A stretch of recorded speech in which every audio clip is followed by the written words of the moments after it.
Hi everybody, it's Maria at Read, Create, Repeat Homeschool, and today I wanted to do something that I saw Acacia Ives did on her channel, and it's books that you think the president should read. Basically, if you are familiar with the New York Times By the Book Challenge, one of the questions is the one book that you would make the president read. Now, I do think Barack Obama is probably pretty well read, but I wanted to pick more than one book, and I picked several that I think would be good for any of the presidential candidates to read. So with the debates coming up, I thought it would be kind of a fitting tag, so I'll go ahead and do that, and yeah, we'll get started. The first one, and these are all nonfiction actually. Yeah, so if you want some nonfiction reads, these are some good ones. This one is called The Impossible Will Take a While, A Citizen's Guide to Hope in a Time of Fear, and it's edited by Paul Rogat Loeb, or Loeb, I'm not sure. But it has essays from Nelson Mandela, Wendell Berry, Jim Wallace, several different, Desmond Tutu, and they're all different essays on social justice, activism, and making things better over the course of time. And I loved the title when I saw it. I was just like, yes, because I feel like a lot of times candidates get so concerned with doing things in their limited time and don't think of long-term repercussions. So I love the impossible will take a little while. And if you're feeling overly frustrated with politics, which I think all of us are, this is just kind of a nice, inspiring read to get you fired up, but also just to remember that we're in it for the long game and not for the short game. So there's that one. The second one is probably my all-time favorite nonfiction read ever, I think. It's called Half the Sky, and it's by Nicholas Kristoff and Sheryl WuDunn, Turning Oppression into Opportunity for Women Worldwide. They actually did a documentary on this book, so if you wanted to check that out, that's also pretty good. They have interviews with people, and that's kind of cool to see them in real life as well, not just on the page. This book covers every women's issue that I can think of worldwide. There's trafficking in there, there's reproductive rights, there's female circumcision, all kinds of things are in this book. I try and reread it every couple of years. I'm probably due for a reread soon. So there's that. But the title comes from Half the Sky. Women hold up half the sky. And if we fixed some of the problems that women are having, there would be a whole lot more global issues that were also remedied, because there are our mothers and our grandmothers. And yeah, so I loved the title. The book is amazing. Definitely pick this up if you want to know about women's issues, which I think we all should. So the next ones are women history books, and granted, I know this is American centric, so I apologize for anybody who is not from the States, but these were great reads, and they're both by the same person, Gail Collins, America's Women, 400 Years of Dolls, Drudges, Helpmates, and Heroines, and this is the follow-up, When Everything Changed, The Amazing Journey of American Women from 1960 to the Present. I've not read this one yet. I just picked it up from the library, but I did read this one this summer. And if you want a history book that is full of exciting stories about people that were regular, and I mean, they had some heroines that you might recognize in there, but there were so many people that I just kept adding to look up books on, because they're so interesting. And I like that she covers not just the important people. Everybody's important. I love that she covers people that nobody heard about.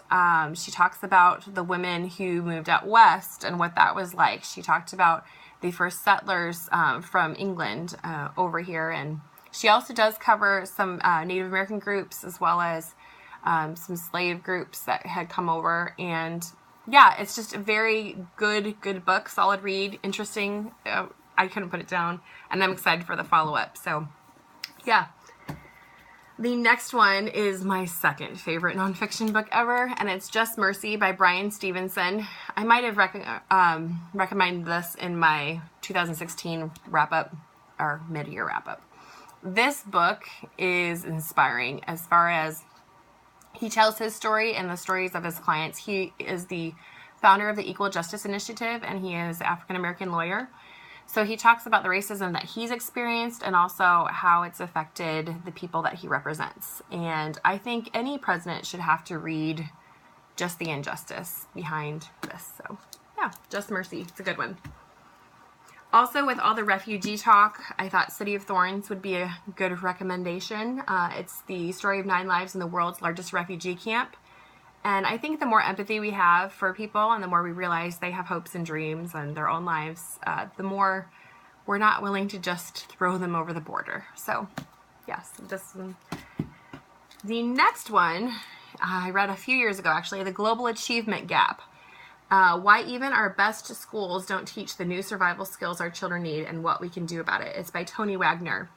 And what he did was he went around and interviewed some of the top CEOs of the country and just asked, what are you looking for when you hire people? And the things that they were looking for were creativity, communication, and collaboration. And our schools do not do, in my opinion, a very good job at teaching those three things. They're very much, you fit into this box. This is one of the reasons we're homeschooling. Not the only reason, but one of them. And I appreciate that he talks about what schools can do to incorporate more of these skill building into their classroom. And yeah, so I think with all of the education talk, this would be a good one for presidents to pick up and read, because I love our country, but we've got a long way to go on a lot of things. So yeah. This next one I have not read yet, but I'm really excited. It's called The Sixth Extinction, An Unnatural History by Elizabeth Kolbert.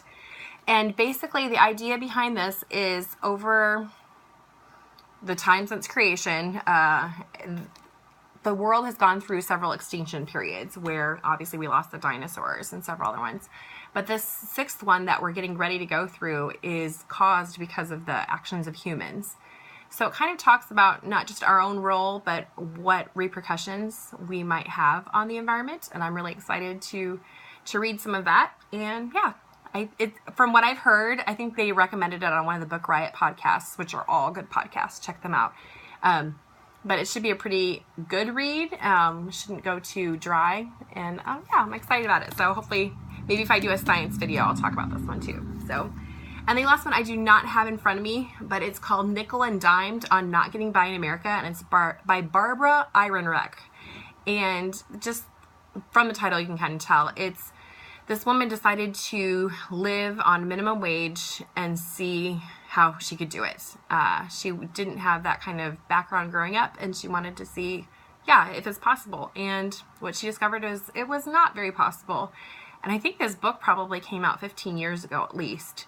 So I don't know how much things have changed, but I feel like if you've grown up in a middle-class home like myself, it's hard to understand some of the things that people have to go through. So yeah, I think it'd be a good one for the president to have to read.